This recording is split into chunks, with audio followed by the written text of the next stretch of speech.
Bonjour à tous, on se retrouve pour dévoiler enfin le dénouement de cette pièce qu'on a commencé à étudier ensemble, donc qui est le Cid de Pierre Corneille.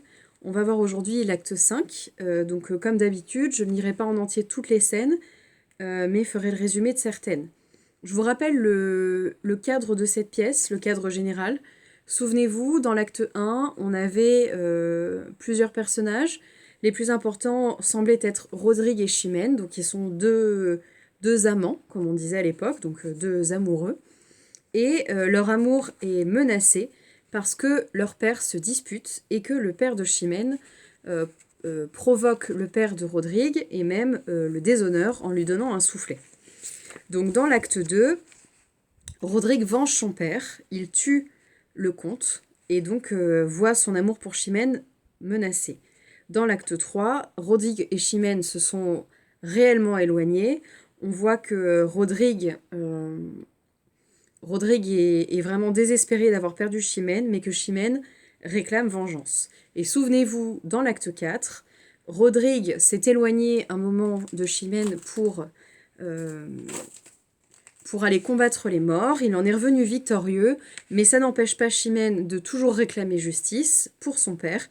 Et elle demande donc au roi que ses chevaliers se battent contre Rodrigue. Le roi ne veut pas envoyer tous ses chevaliers, mais il va demander à Chimène d'en choisir un. Et c'est Dunsanche qu'elle choisit pour aller combattre Rodrigue. Donc cet acte 4 finit par l'annonce d'un combat imminent entre Rodrigue et Dunsanche.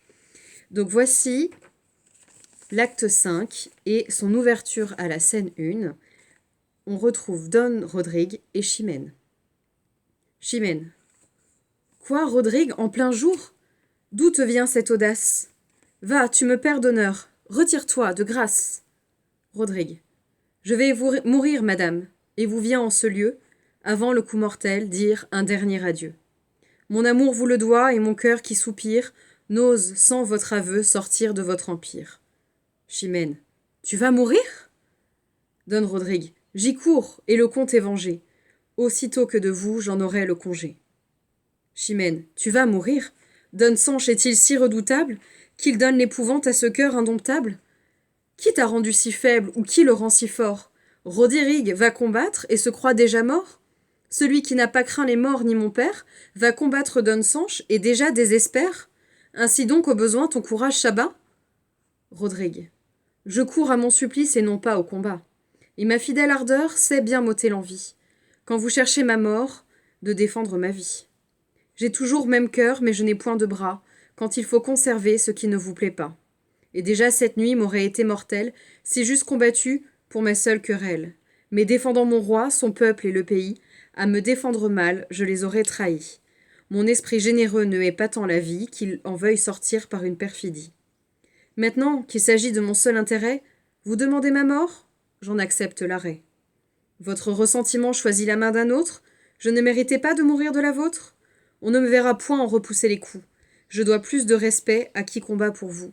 Et ravi de penser que c'est de vous qu'ils viennent, puisque c'est votre honneur que ces armes soutiennent, je lui vais présenter mon estomac ouvert, adorant en sa main la vôtre qui me perd. Chimène. Si d'un triste devoir la juste violence, qui me fait malgré moi poursuivre ta vaillance, prescrit à ton amour une si forte loi, qu'il te rend sans défense à qui combat pour moi, en cet aveuglement ne perds pas la mémoire, qu'ainsi que de ta vie il y va de ta gloire, et que dans quelque éclat que Rodrigue ait vécu, quand on le saura mort, on le croira vaincu. L'honneur te fut plus cher que je ne te suis cher, puisqu'il trempa tes mains dans le sang de mon père, et te fit renoncer, malgré ta passion, à l'espoir le plus doux de ma possession. Je t'envoie cependant faire de si peu de compte, que sans rendre combat, tu veux qu'on te surmonte. Quelle inégalité ravale ta vertu? Pourquoi ne l'as-tu plus ou pourquoi l'avais-tu? Quoi?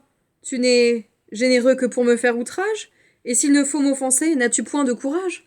Et traites-tu mon père avec tant de rigueur, qu'après l'avoir vaincu, tu souffres un vainqueur? Non, sans vouloir mourir, laisse-moi te poursuivre, et défends ton honneur si tu ne veux plus vivre. Rodrigue. Après la mort du comte et les morts des faits, mon honneur appuyé sur de si grands effets, contre un autre ennemi n'a plus à se défendre. On sait que mon courage ose tout entreprendre, que ma valeur peut tout, et que dessous les cieux, quand mon honneur y va, rien ne m'est précieux. Non, non, en ce combat, quoi que vous veuillez croire, Rodrigue peut mourir sans hasarder sa gloire, sans qu'on l'ose accuser d'avoir manqué de cœur, sans passer pour vaincu, sans souffrir un vainqueur. On dira seulement, il adorait Chimène, il n'a pas voulu vivre et mériter sa haine, il a cédé lui-même à la rigueur du sort, qui forçait sa maîtresse à poursuivre sa mort. Elle voulait sa tête et son cœur magnanime, s'il en eût refusé, eût pensé faire un crime. Pour venger son honneur, il perdit son amour, pour venger sa maîtresse, il a quitté le jour. Préférant quelque espoir que son âme a servi, son honneur à Chimène et Chimène à sa vie. Ainsi donc vous verrez ma mort en ce combat, loin d'obscurcir ma gloire, en rehausser l'éclat, et cet honneur suivra mon trépas volontaire que tout autre que moi n'eût pu vous satisfaire. Chimène, puisque pour t'empêcher de courir au trépas, ta vie et ton honneur sont de faibles appâts, si jamais je t'aimais, cher Rodrigue, en revanche, défends-toi maintenant pour m'ôter à Dunsanche. Combat pour m'affranchir d'une condition qui me livre à l'objet de mon aversion. Te dirai-je encore plus? Va, songe à ta défense, pour forcer mon devoir, pour m'imposer silence. Et si jamais l'amour réchauffa tes esprits, sors vainqueur d'un combat dont Chimène est le prix. Adieu, ce mot lâché me fait rougir de honte. Rodrigue seul.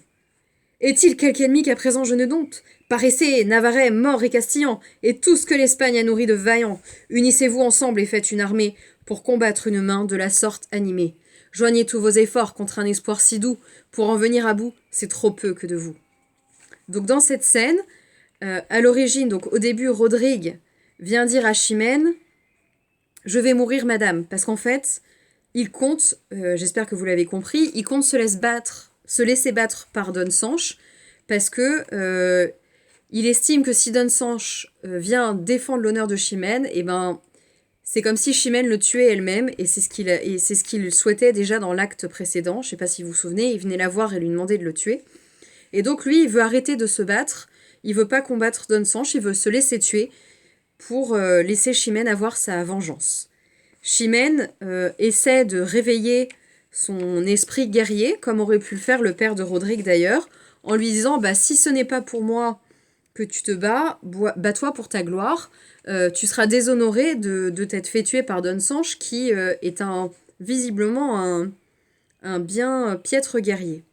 Rodrigue lui dit rassure-toi, ma gloire n'a plus rien à défendre, j'ai vaincu le comte et les morts, donc maintenant plus rien ne peut atteindre ma gloire, et même on dira de moi que mon honneur était tellement fort que j'ai préféré me laisser tuer que de déplaire à ma maîtresse. Donc au final, Chimène, n'ayant plus d'arguments, laisse encore une fois transparaître son amour, mais sans le dire clairement, comme on l'a vu dans la séance 8, hein, quand elle lui dit « va, je ne te hais point », ou quand elle utilise le « si jamais », donc vous retrouvez en fait cette réplique « et si jamais l'amour réchauffa tes esprits, sors vainqueur d'un combat dont Chimène est le prix ». Donc là, elle lui dit « si jamais tu m'aimes, bah, bats-toi parce que tu sais que celui qui gagne m'épousera ». Donc en fait, elle est en train de dire à Rodrigue « ça vaut le coup de te défendre parce que si tu veux m'épouser, c'est le seul moyen ». Et donc c'est pour ça que Rodrigue, à la fin, semble plein de courage. Vous avez vu ça aussi dans la scène 8, hein, d'accord, il est vraiment réchauffé par cette idée et il se sent capable de tout vaincre. À la scène 2, on va retrouver l'infante dans un monologue. Donc l'infante est seule en scène et elle parle de Rodrigue encore en montrant que par son exploit contre les morts et par son grand nom du Cid, il est devenu digne d'elle. Mais elle est aussi, elle, préoccupée par son honneur, parce que comme c'est elle qui a promis Rodrigue à Chimène, elle ne veut pas séparer les deux amants. Donc, elle fait taire son propre amour, tant que Rodrigue et Chimène ont un espoir de se retrouver. Dans la scène 3, Léonore, la gouvernante de l'infante, la rejoint. Elle lui dit qu'elle sera vite apaisée, car soit Rodrigue gagne et l'épouse Chimène, soit il meurt, et auquel cas l'infante n'a plus de raison de rester amoureuse de lui. Elle explique aussi que en choisissant Dunsanche, Chimène a montré qu'elle avait encore des sentiments pour Rodrigue, contrairement à ce qu'elle dit à tout le monde. Je vous lis ce que dit Léonore. Dunsanche lui suffit, c'est la première fois que ce jeune seigneur endosse le harnois. Elle aime en ce duel son peu d'expérience. Comme il est sans renom, elle est sans défiance. Un tel choix est si prompt, vous doit bien faire voir qu'elle cherche un combat qui force son devoir, et livrant à Rodrigue une victoire aisée, puisse l'autoriser à paraître apaisé. Donc ici, l'infante dit Dunssanche, donc c'est la première fois qu'il va se battre en duel contre quelqu'un, il n'a pas d'expérience, donc la victoire semble quasiment acquise pour Rodrigue. Donc Chimène, en faisant ce choix, nous montre bien que par cette victoire aisée, elle veut apaiser son honneur, mais elle veut quand même épouser Rodrigue. Et donc à la fin, l'infante se résigne, et donc elle dit que c'est elle-même, à l'issue du combat, qui emmènera Rodrigue à Chimène. Puisqu'en un tel combat sa victoire est certaine, allons encore un coup le donner à Chimène. Donc elle répète allons encore un coup le donner à Chimène, donc elle réexplique que c'est elle qui a mis Chimène et Rodrigue ensemble, et que elle fait taire son amour pour Rodrigue, et qu'elle, face à l'issue a priori certaine du combat avec la victoire de Rodrigue, elle ira donner Rodrigue à Chimène pour qu'ils puissent se marier. Dans la scène 4, cette fois-ci on retrouve Chimène et Elvire, donc cette fois-ci Chimène et sa gouvernante. Et donc Chimène est encore partagée entre son honneur et son amour, d'accord ? Alors qu'Elvire lui dit « D'un et d'autre côté, je vous vois soulagé. Ou vous avez Rodrigue, ou vous êtes vengé. Et quoi que le destin puisse ordonner de vous, il soutient votre gloire et vous donne un époux. » Donc là, Elvire lui dit « Bon bah, tout s'arrange pour toi, Chimène, regarde, soit tu récupères Rodrigue, mais ton honneur est vengé quand même parce que il a soutenu le combat que tu as voulu pour laver ton honneur et défendre ton père, et venger ton père. Sinon, eh ben, si Rodrigue meurt, eh ben, ton destin aussi fera que ton père sera vengé. Donc soit tu as ton époux, soit ton père est vengé. Dans tous les cas, elle devrait être ravie. Mais Chimène dit « Quoi ? L'objet de ma haine ou bien de ma colère ?» Donc là, on comprend que la haine, c'est Dunssanche, et la colère, c'est Rodrigue. Donc, quoi, l'objet de ma haine ou bien de ma colère ? L'assassin de Rodrigue ou celui de mon père ? De tous les deux côtés, on me donne un mari, encore tout teint du sang que j'ai le plus chéri. De tout, je crains plus que la mort la fin de ma querelle. Allez, vengeance, amour qui troublait mes esprits, vous n'avez point pour moi de douceur à ce prix, et toi, puissant moteur du destin qui m'outrage, termine ce combat sans aucun avantage, sans faire aucun des deux, ni vainqueur ni vaincu. Donc en fait ici, Chimène, elle a peur, c'est-à-dire que si Rodrigue gagne, eh ben, ce sera l'objet de sa colère, elle sera obligée d'être mariée à celui qui a tué son père, et si c'est Dunssanche qui gagne, elle sera aussi désespérée parce que il aura tué l'homme qu'elle aime. Donc dans tous les cas, en fait, pour elle, le combat ne lui convient pas. Et donc ce qu'elle demande, c'est termine ce combat sans aucun avantage, sans faire aucun des deux, ni vaincu, ni vainqueur. Donc pour elle, la solution, c'est que le combat se termine par un combat nul, en fait, une égalité entre les deux personnes qui se battent, donc Dunssanche et Rodrigue. Comme ça, elle n'aura personne à choisir. Elvire commence à être un petit peu fatiguée par les plaintes incessantes de Chimène et le fait qu'elle n'arrête pas de mettre son honneur au-dessus de son amour, puis son amour au-dessus de son honneur, et qu'elle soit tout le temps en train d'être partagée entre les deux. Et elle finit par se fâcher contre Chimène, et elle lui dit « Ouh, gardez pour vous punir de cet orgueil étrange, que le ciel à la fin ne souffre qu'on vous venge. Quoi ? Vous voulez encore refuser le bonheur de pouvoir maintenant vous taire avec honneur ? Que prétend ce devoir et qu'est-ce qu'il espère ? La mort de votre amant vous rendra-t-elle impair ? Est-ce trop peu pour vous que d'un coup de malheur ? Faut-il perte sur perte et douleur sur douleur ? Allez, dans le caprice où votre humeur s'obstine, vous ne méritez pas l'amant qu'on vous destine. Et le ciel, ennuyé de vous être si doux, vous l'aira par sa mort, Dunssanche pour époux. » Donc, là, elle lui dit « Bon, j'en ai marre de votre orgueil et du fait que vous refusiez le bonheur qu'on vous donne. Peut-être que le ciel, ennuyé de vous être si doux, alors qu'on vous promet le bonheur, pardon, vous donnera donne Sanche pour époux. Et là, Chimène dit « Elvire, c'est assez des peines que j'endure, ne les redouble point par ce funeste augure, donc ne m'annonce pas quelque chose d'aussi horrible, j'ai aucune envie d'opposer dans Sanche. Je veux, si je le puis, les éviter tous deux. Sinon, en ce combat, Rodrigue a tous mes vœux. Donc, une folle ardeur de son côté me penche, mais s'il était vaincu, je serais à Don Sanche. Cette appréhension fait naître mon souhait. » Donc là, en fait, elle va pas avouer qu'elle veut que Rodrigue sorte gagnant, mais elle va dire à Elvire bon, s'il faut vraiment qu'il y ait une issue, sache que je déteste tellement Don Sanche que bon, je prendrai Rodrigue.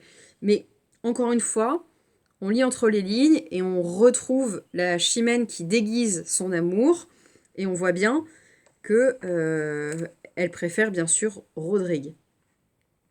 À la scène 5, donc là maintenant, je vais vous lire la scène 5, la scène 6 et la scène 7 à la suite. C'est le dénouement final de la pièce. Soyez très attentifs parce qu'il y a des retournements de situation auxquels vous pourriez ne pas vous attendre. Donc je vais faire une deuxième vidéo pour cette lecture. Et à la fin de cette deuxième lecture, donc sur les scènes 5, 6 et 7, je reviendrai pour bien vous expliquer ce qui s'est passé dans les scènes.